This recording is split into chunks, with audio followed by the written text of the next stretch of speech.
Welcome back to the channel, where we celebrate Africa's unsung heroes and heroines.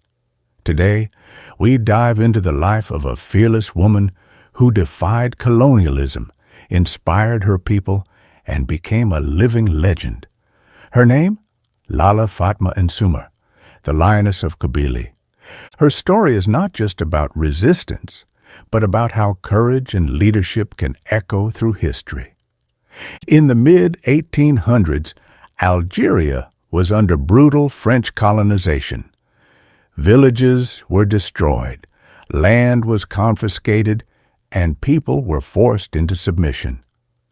But in the Kabyle region of northern Algeria, resistance was alive, and leading that spirit of defiance was not a king nor a warrior chief, but a young woman named Fatma N'Soumer.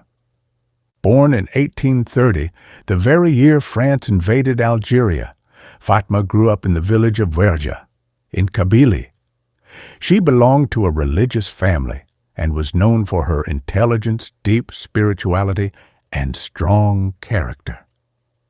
She refused to live quietly in the shadows of history. Instead, she embraced the title Lalla, a mark of respect, and soon her people saw her not just as a religious figure, but as a leader, a strategist, and a symbol of hope. When French troops pushed deeper into Kabyle, Fatma did the unthinkable. She rallied men and women alike to resist. She became the right hand of Sheikh Boubarak, one of the prominent resistance leaders, and later commanded her own forces.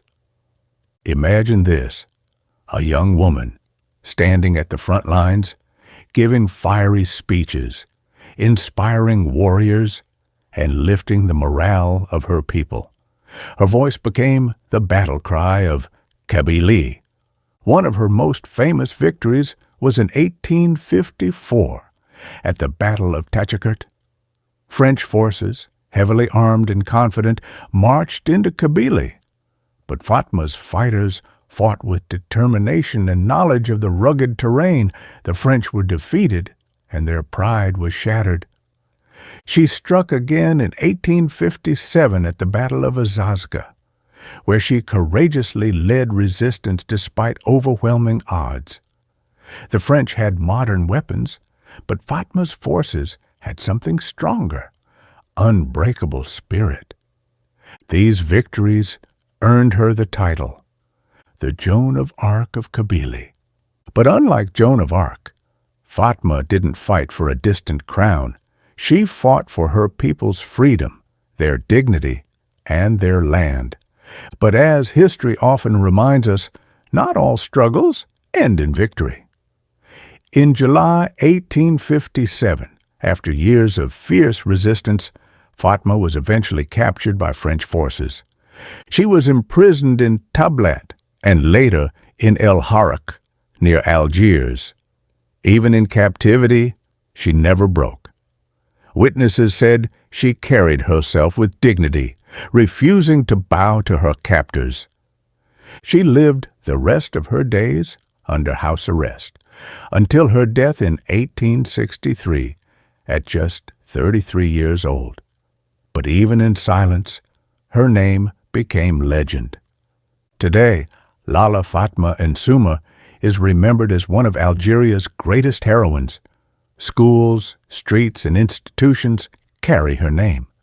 She symbolizes the strength of women in African resistance movements, proving that courage knows no gender. Her story teaches us that even in the darkest of times, one voice can inspire thousands. That true leadership isn't given, it's earned through sacrifice and vision. So, when we talk about African freedom fighters, let us never forget Lalla Fatma N'Soumer, the lioness who roared against empire. Her bravery stands as a reminder. History is not only written by men in crowns and uniforms, it is also shaped by women who dared to rise. Thank you for watching. If you enjoyed this story, hit that like button, share it with a friend, and subscribe for more inspiring tales of Africa's unsung heroes and heroines.